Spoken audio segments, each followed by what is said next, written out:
Good evening, everybody. Welcome to the Signal 50 podcast for Sunday, June 27th, 2021. Good evening, everybody. Your host, Alpha Sierra 288 here. A little housekeeping up front. Our co-host, Bravo Golf, has unfortunately had to take a semi-permanent break from the program. Hopefully someday he'll be able to return, but the way things are looking right now, it looks like it's probably not possible, given some extraneous circumstances that we shall not get into this evening. But thanks for joining us. I really appreciate everybody taking the time to come see us, and we really appreciate that. So anyhow, on to the show. We've had just a tremendous increase in downloads and activity on our platforms, the social media platforms, Rumble, Parler, not so much Parler, Rumble, and in the got a lot of new subscribers. So we're hoping everybody has a good time this evening, and thanks again for joining us. So anyhow, on to the show. Everybody, this has been a very, very busy week. It seems that everything has been just absolutely flying by since Memorial Day, and summer is just upon us. Unprecedented heat wave out on the West Coast, and everybody on the East Coast better get ready for it. This week is going to be a scorcher. So, there's some good news and not so good news out there, and we want to bring you some stories here. We're going to talk a little bit about what's going on down in Florida and Surfside, Florida, up front on the program. I want to talk a little bit about a Texas lawsuit involving Facebook and their responsibility in child sex trafficking, and what the Texas Supreme Court had to say about that. A little bit more COVID-19 information for everybody. The FDA is putting out a warning on the mRNA vaccines, the Moderna and the Pfizer, for everybody who doesn't know about that. So you're going to have to bear with me here a little bit. I don't have any production assistance at all tonight. Like I said, Bravo Golf has had to retire. So we're just going to move on from there.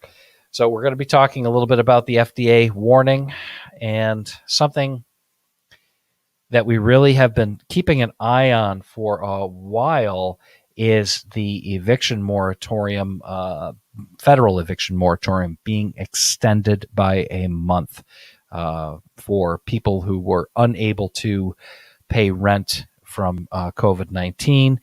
And a little bit of news coming out of California on that. It's an interesting story that we'll get to there. Big doings in California with evictions. It's just a tremendous human tragedy unfolding all across the country. So we'll begin at the top of the show, start where we want to start here. We'll discuss a little bit about what's going on in Surfside, Florida. I don't know how else to say it. This whole condominium collapse in Surfside, Florida is just absolutely devastating and really scary. And when you start looking at the pictures, it really brings back a lot of very, very bad memories of September 11th, 2001, the way the building absolutely pancaked down. They've got 9 confirmed deaths so far. They fear that over 150 are still missing, and they're still digging through the rubble down there. It's just terrible. When you look at some of these pictures, it's horrible. So I just want everybody out there, if you're a religious person, or even if you're not, just give some thoughts out to these guys down there trying to do their best to pull live victims out of that pile of rubble. And let's think of the families that have lost loved ones. It's just awesome. It's just unfathomable, just unbelievable. A 12-story building gets reduced to a 30-foot pile of broken concrete and mangled steel, with human beings and personal belongings inside of it. And it's just unfathomable. So, everybody, there's a lot of conspiracy theories on the internet, and everybody has a thought on what could have possibly caused this. In an article circulated by the Epoch Times that we have on the screen for you. If you're watching on one of the live streams on YouTube or later on maybe on Rumble, you'll be able to see it, follow along with us. But if you listen to the podcast, I'll go over some of the particulars of the story. It looked like the building was in some serious need of repair. There was a 2018 engineering report, so that was 3 years ago. It showed the building, which was built in 81. There was some major structural damage to a concrete slab below its pool deck that needed extensive repairs. Part of a series of documents released by the city of Surfside showed just recently, it was either today or yesterday, that the city of Surfside released the information. Okay. Is that the cause? I don't know, but it seems very plausible that this was a complete structural failure. It's just unbelievable. So the further you dig into the documents that were released, it showed that the estimated cost of the repairs would total over $9 million in repairs. So there's an attached garage also that needed $3.8 million of repairs, and pool remediation, and the garage entrance was like $3.2 million, and there was some major work needing to be done onto the exterior facade of the building. So they don't have an official cause, but this seems plausible and likely. I am not an engineer, but I know a little bit about structural collapse, and it's just absolutely horrible. Yeah, we definitely have to wait for the investigations. TJ Hop says, yeah, absolutely. I do know one thing. This building has taken some direct hits from some major hurricanes since 81. That being said, that does take a toll. Salt air, salt water, wind, concrete, rebar, steel, corrosion. It's all very bad stuff. And eventually it leads to a recipe for disaster. So we're going to have to see how that turns out. So I want everybody out there to please keep a thought in your heart for the victims of this terrible tragedy. Terrible tragedy. You've got rescue personnel from all over the world. The good news is when something like this happens, this is one thing that transcends politics, which is unfortunate that it takes a tragedy like this to transcend politics and to bring people together. You have a specialist team that has been flown in from Israel to come help deal with this as well. You've got Maryland. You've got the FEMA teams from all over the country that do disaster search and rescue. You've got Northern Virginia. You've got Maryland. Prince George's County sent people down. Montgomery County sent people down. Everybody is coming together to form a response. And I would have to say that Ron DeSantis is got a good grasp on what's going on, and he will make this. He'll make it right as he will lead the response like the true leader that he is. This is a tragedy. You can't turn back the hands of time, but at least he can do something and run this the right way. So let's just all keep our fingers crossed that they find some more live people in that pile. There's not much more to say about that. It's very, very, very, very bad situation. So I don't know. It's just horrible, but politics has nothing to do with it. Thank God. So, speaking of politics, we need to move the show along real quick. As I don't have a co-host anymore, or for the foreseeable future, it's difficult. This is not an easy thing to do, to put these stories together and bring them to you every night, and to be a one-man band in production, generally speaking. It seems simple, but it's a full-time occupation for two people for an hour, clicking and moving and doing things for you. So anyhow, without further ado, let's talk a little bit about what's going on with Facebook. Everybody's least favorite platform. At least it's my least favorite platform. I ducked off of Facebook just about 2 years ago in total. And I have to say that my life has improved since then. I just don't get wrapped up in the nonsense. It's disgusting. Facebook has turned into it's a terrible place. It used to be fun. You used to be able to keep in touch with your friends. Now it's just horrible. And along with the horrible, there's some really horrible that goes along with it. And the Texas State Supreme Court ruled that Facebook can be sued for sex trafficking. This article is in the Epoch Times, June 27th, by Jack Phillips. The Texas Supreme Court ruled that Facebook could be held liable if sex traffickers use the platform to prey on children. They argue that the social media website isn't a lawless no man's land. Okay, so in short, the social media giants, Facebook, Twitter, and you name it, they hide behind Section 230 of the SEC code, saying, well, we're a platform, not a publisher. We're not liable for what people do. That's incorrect. Incorrect, according to the Texas State Supreme Court. The ruling was made following 3 Houston area lawsuits that involved teenage trafficking victims who alleged that they met their abusers through Facebook's messaging service. Prosecutors said that Facebook was negligent by not doing more to block sex traffickers from using the site. Negligent is a legal term, obviously, and we'll have to see where this goes. But the quote from the Texas State Supreme Court's majority is a very interesting quote. And let me read that for you.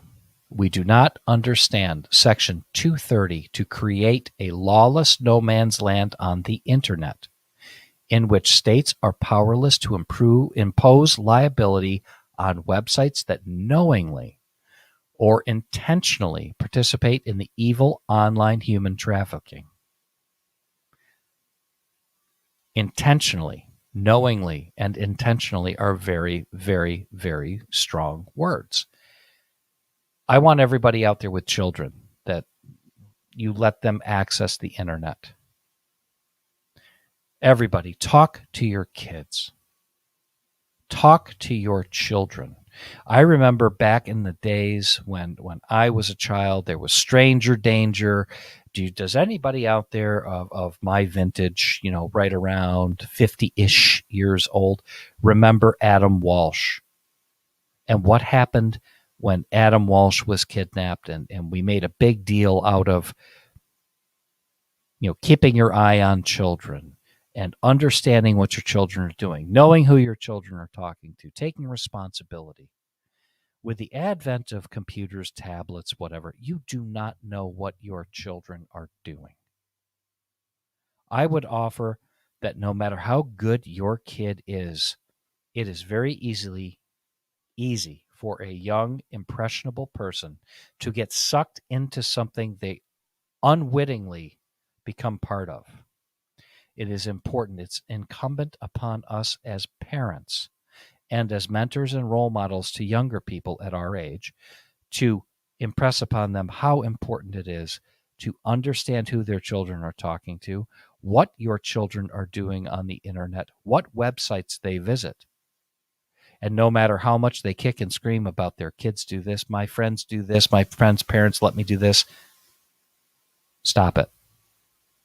Be a leader, be a strong parent, be a role model, watch out for your children. I'm not advocating becoming a helicopter parent.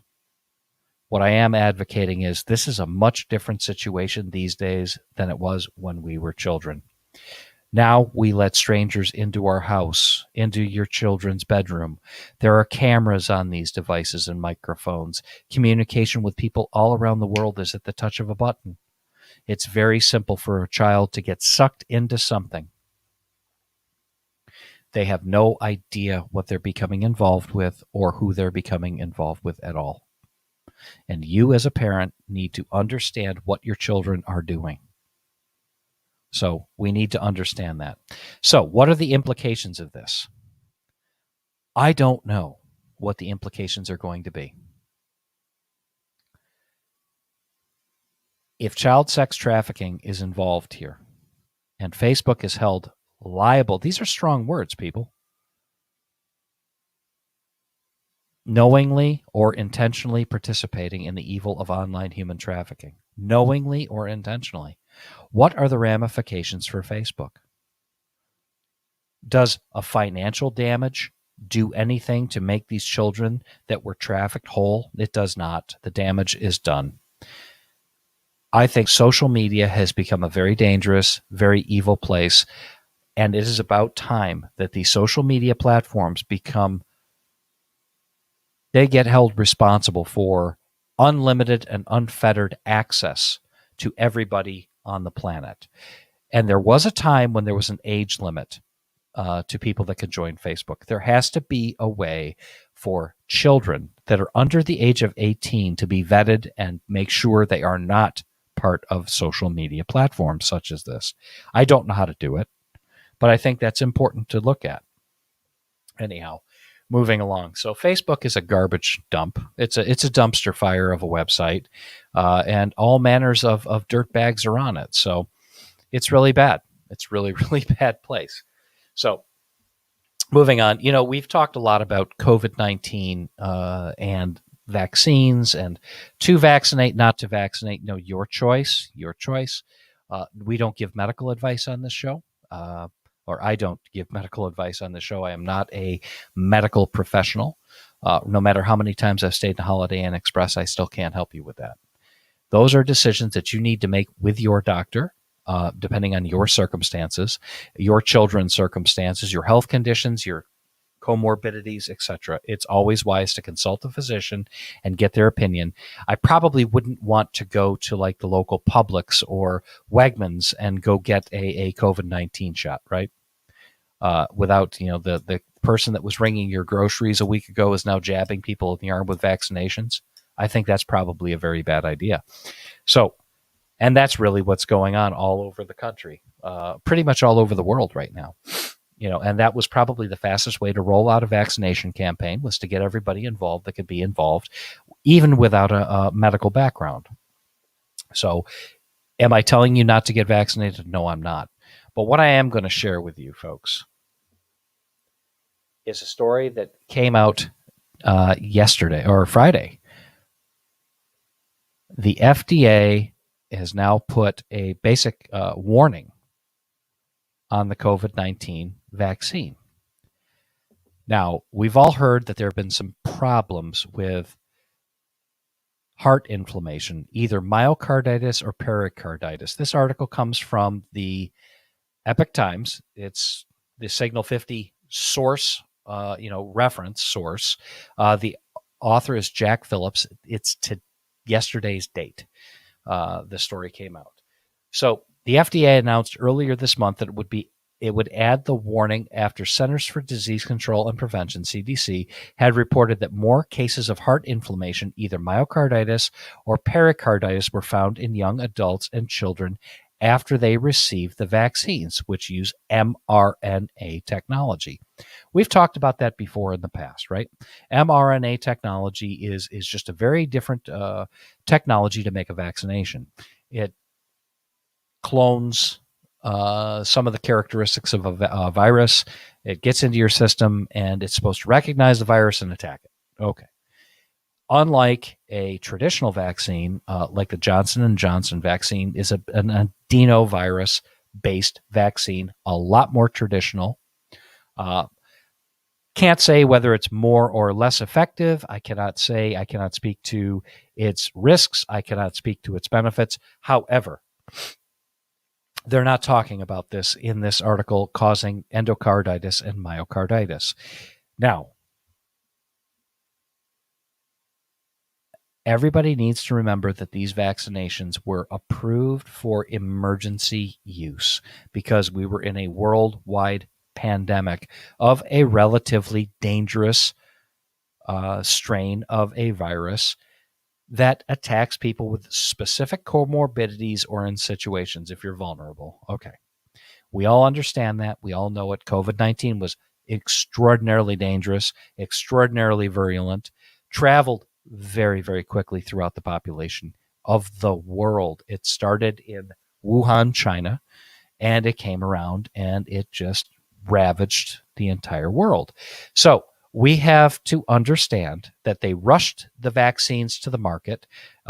There's some indications that maybe they were working on vaccines in China before this thing hit. That's another story for another time. We're going to have to dig into that a little bit.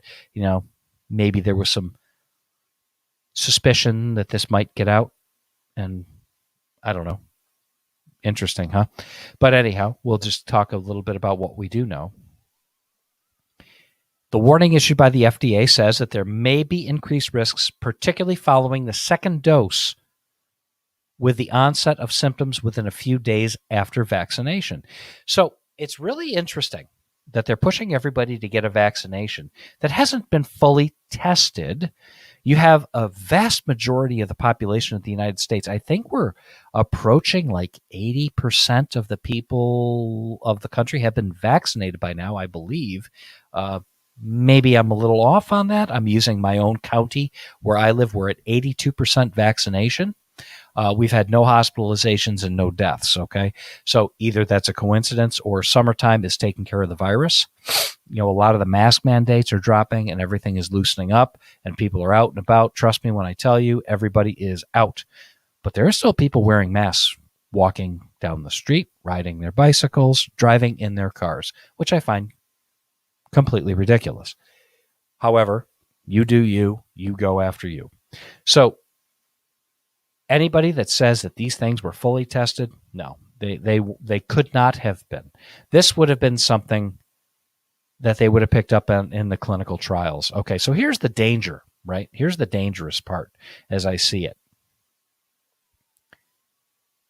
There have been more than 1,200 cases of pericarditis or myocarditis in individuals who are age 30 or younger who have received the vaccine doses. And that's according to the CDC last week. Okay, so we keep pushing back the age bracket for vaccinations, and now you've got Fauci on TV, and they're starting to sell, in my opinion, this new variant that's called Delta. And I don't have the audio and I don't have the video because I don't have a producer to help me with that. And that's something Bravo would have helped me with. But like I said, we seem to have lost them. I'll play that for you next time. I'll have to figure that one out for myself. But he's out there and he's pre-selling this Delta variant, and you're starting to hear rumblings about it. I'm not sure about what that is, but they're starting to say this is more deadly, more dangerous. It's going to spread faster, and it's going after people that have been vaccinated with the mRNA, at least one of the mRNA vaccines, according to some of the reporting that I've read. So hold on to your hats, people. It could be lockdown part 2. And where they're having a huge problem with this Delta variant apparently is in the country of Israel, where they are suddenly having spikes in cases of this Delta variant, and it's breaking through the immunizations that were given in Israel.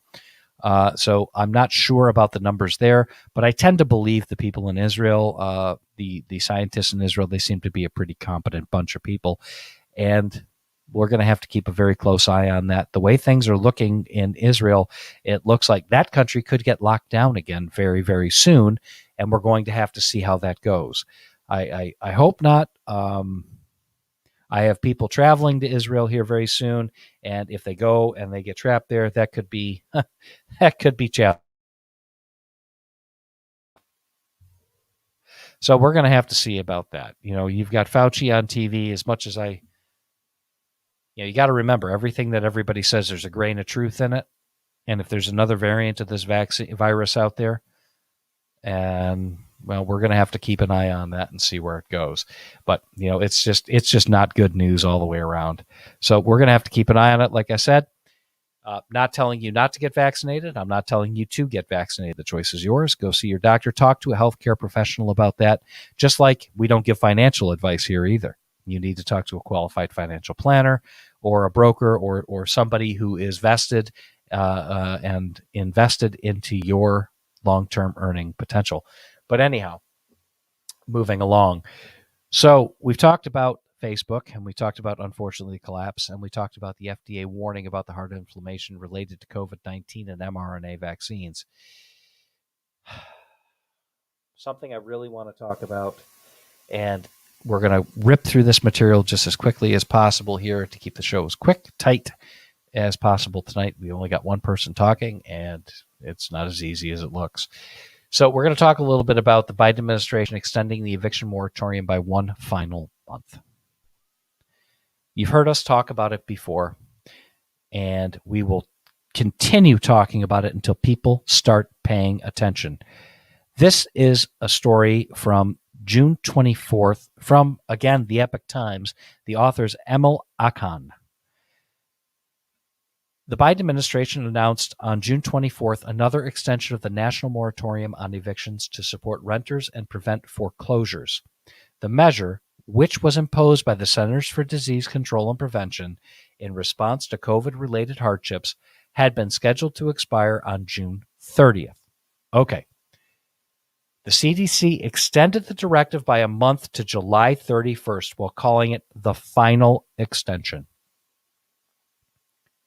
Following the agency's guidance, the White House announced several actions to help state and local governments prevent a flood of evictions when the freeze ends. I am here to tell everybody in our listening audience, the 7,000 plus people a month that like, share, subscribe on one platform or another and listen. That's 7,000 listens a month we're getting. I'm here to tell you that at least the county where I live in, 49,000 eviction filings have already been pushed into the court system. And they say that only represents 20% of the filings the court could expect to see. That's the latest data. This is going to end in a tragedy. Now, the federal government and local governments created a giant problem. Am I saying that what they did was wrong? Yes, I am saying what the federal government did, in my opinion, was completely wrong, to take perfectly healthy people and lock them up and shut down the economy for over a year. You cannot expect people to go ahead and sustain their livelihoods or sustain their way of life for a year. Eventually, the music has to stop. Now, there's $46 billion that the Biden administration has set aside for emergency rental assistance. It could be used to help vulnerable renters, but what people aren't considering are the landlords that have to carry the notes on these properties. Do you think that their payments have stopped because their tenants have stopped paying them? The answer is no, they have not. They have not. This has become a real serious problem nobody is paying attention to. Now, we're going to talk about something else when we get done with this article that's very much related. Now, the article goes on to describe the roughly 6 million households that are behind on rent payments. Now, this is according to the Consumer Financial Protection Bureau. I'm here to tell you I think that number is short. It's my opinion that 6 million is it's a big number. It's a very, very big number. And those are households. That's a lot of people that are going to be displaced through no fault of their own. Nobody is gloating or dancing on anybody's grave over this situation. This is a human tragedy that's about to unfold in every state, county, and municipality across the country. The courts are absolutely jam-packed with paper on evictions and foreclosures.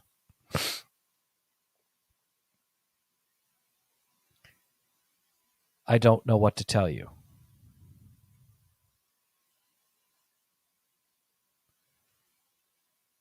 There are nearly 110 million Americans living in a renter household, and 19 to 23 million people are at a high risk for eviction by September 30th. Now, that's a study by the Aspen Financial Security Program, and that's a pretty accurate group of folks.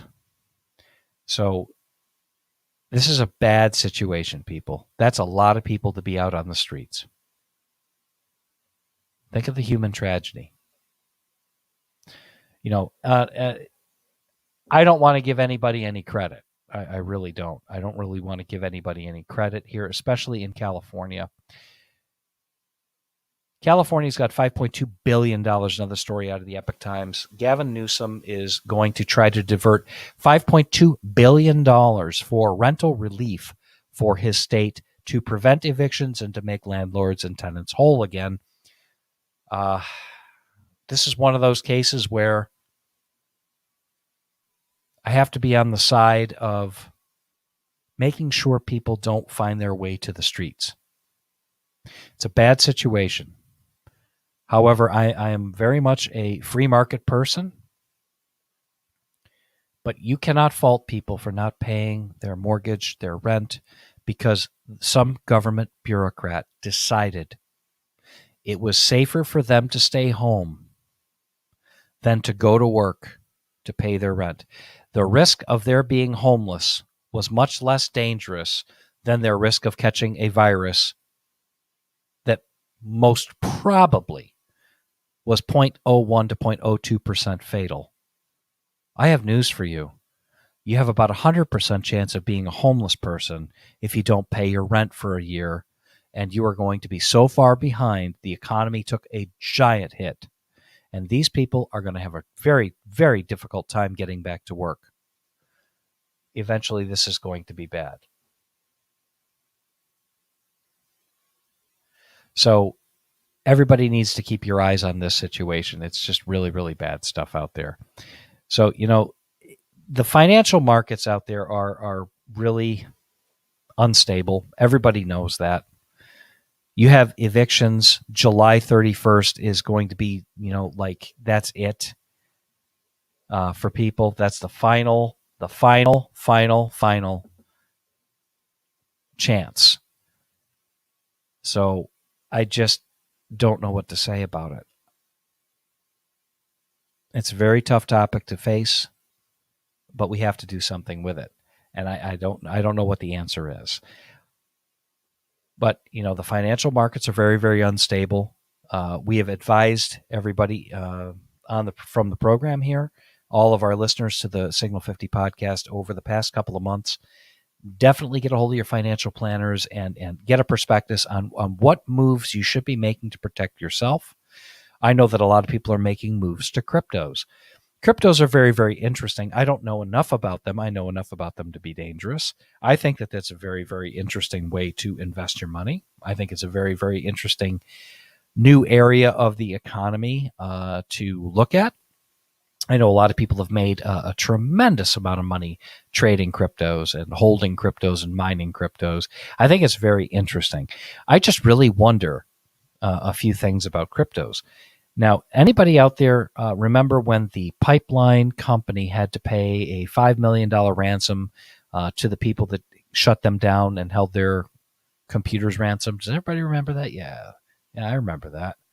Now, I keep hearing that cryptos are untraceable, they're unhackable, this, that, and the other thing, and they're so safe and whatever. Let me ask you a question.